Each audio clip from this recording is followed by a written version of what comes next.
एक समय की बात है। ये कहानी एक छोटे से गांव के एक किसान की है जिसका नाम रमेश था। रमेश एक बुद्धिमान किसान था। उसके पास थोड़ी सी जमीन थी, लेकिन उसने उसका बेहतरीन तरीके से उपयोग किया। रमेश कभी भी अपनी जमीन पर अधिक पेस्टिसाइड या केमिकल का उपयोग नहीं किया। उसने जैविक खेती की ओर रुख किया और उसने फसल को कच्चे खाद और जैविक पदार्थों से पोषण दिया।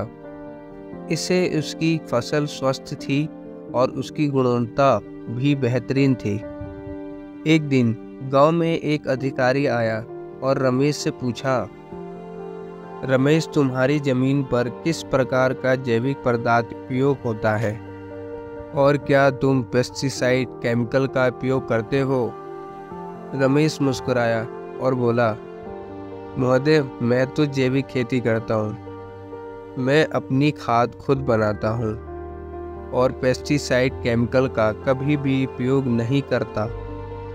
मेरे पास कुछ घरेलू उपयोग हैं जो फसल की सुरक्षा करते हैं। अधिकारी थोड़ा हैरान हुआ, लेकिन रमेश के खेतों में घूमकर देखा कि फसल स्वस्थ और सुखाल थी। रमेश ने बताया कि वह अपनी खेती में जैविक खाद का उपयोग करता है, जो कि उसने खुद बनाया था। कुछ समय बाद गांव के दूसरे किसान भी रमेश की तरह जैविक खेती करने लगे। उनका प्रयास भी सफलता प्राप्त किया और गांव में खेती का माहौल सुधर गया। रमेश ने दिखाया कि बुद्धिमान किसान वो होता है जो प्राकृतिक संसाधनों का उपयोग लेकर अपने खेतों को स्वस्थ और लाभकारी बना सकते हैं, बिना किसी नुकसान के। उसका प्रयास नोटों से नहीं, अपने ज्ञान और समझदारी से जुड़ा था। इसने उसको गांव के किसानों के बीच एक उच्च स्थान दिया।